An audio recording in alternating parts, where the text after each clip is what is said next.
Éradiquer le problème de cybercriminalité au Bénin, c'est l'un des objectifs phares que s'est assigné le gouvernement Talon depuis un certain temps. Ainsi, une lutte farouche a été engagée contre les cybercriminels. Face à cette situation qui ne laisse aucun Béninois silencieux, citoyens et autorités communales donnent leurs impressions. Parmi ceux-ci, le maire de la commune de Nati Tengou salue cette initiative du gouvernement. Nous sommes fiers de notre président de la République, nous sommes fiers de notre gouvernement qui, n'est-ce pas, s'est mis à la hauteur pour éradiquer ce phénomène qui jadis était devenu, on avait pensé que c'était impossible, de pouvoir mettre la main sur ces individus parce qu'ils s'arrangeaient toujours pour échapper au contrôle, pour échapper à la justice. Mais voilà, aujourd'hui c'est chose faite et nous nous enrichissons pour tout ce qui s'est passé parce que bon nombre d'entre eux, beaucoup sont mis aux arrêts et les autres sont en train de fuir. Et je crois que ça décourage de façon satisfaisante tous ces jeunes qui pensaient avoir trouvé un job, si on peut l'appeler ainsi. Conscient que c'est un phénomène qui ternit l'image du Bénin à l'international, le maire de Nati Tengou propose quelques pistes de solutions. Il faut encourager la jeunesse à s'auto-employer. L'entrepreneuriat, il y a beaucoup de choses qu'on peut faire.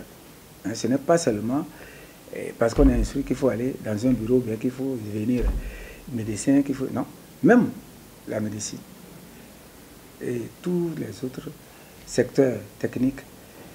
Mais le gouvernement autorise aujourd'hui l'ouverture des cliniques et consorts privés, pourvu qu'ils aient des compétences.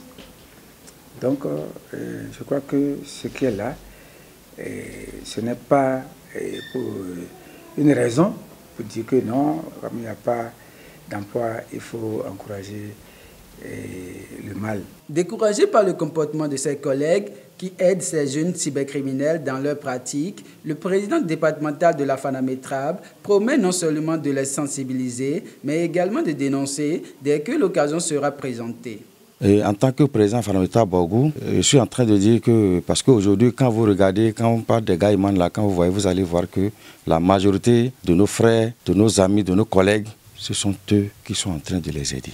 Ce sont eux qui laissent, c'est en train de prendre d'ampleur. Et nous, depuis fort longtemps, nous avons déjà commencé par faire la sensibilisation. Depuis les moments où on parlait de Keneshi et consorts là, depuis ce temps-là, nous on luttait contre ça. Nous, on a commencé par lutter contre les gars et là, ce n'est pas aujourd'hui. Depuis que le président de la République a mis la main dedans, il dit qu'il ne veut plus voir ça. Depuis ce temps, nous sommes en train de supporter le président de la République et nous sommes en train de lutter. Et nous avons tellement fait des sensibilisations. En tant que coordinateur zone nord, j'ai tellement sensibilisé par rapport à ça. Donc nous sommes en train d'aider le chef de l'État sur ce bon chemin qu'il est en train d'emprunter. Il faut qu'on en finisse avec cette histoire de Gaïman là. Et je veux dire aussi, nos collègues, nos frères, actuellement, et même ils sont en train de baisser les bras. Ils sont en train de baisser les bras parce que nous les sensibilisons et nous sommes en train de leur dire ce que le chef de l'État ne veut pas.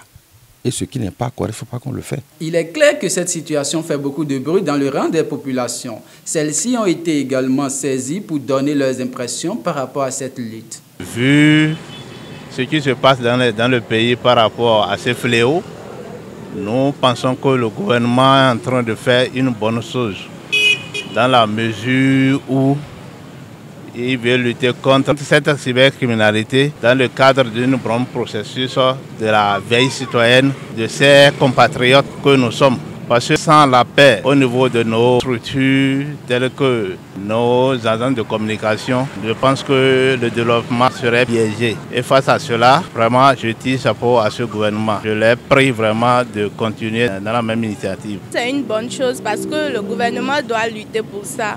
Il y a des pauvres dames qui souffrent, les jeunes les font souffrir alors qu'ils font des prêts et c'est pas bon. C'est une bonne lutte parce que si nous le constatons bien, c'est pour pouvoir protéger aussi nos frères. Seulement quelques semaines après le début de cette traque, plusieurs centaines de cybercriminels sont mis aux arrêts et plusieurs mesures drastiques ont été prises par le gouvernement.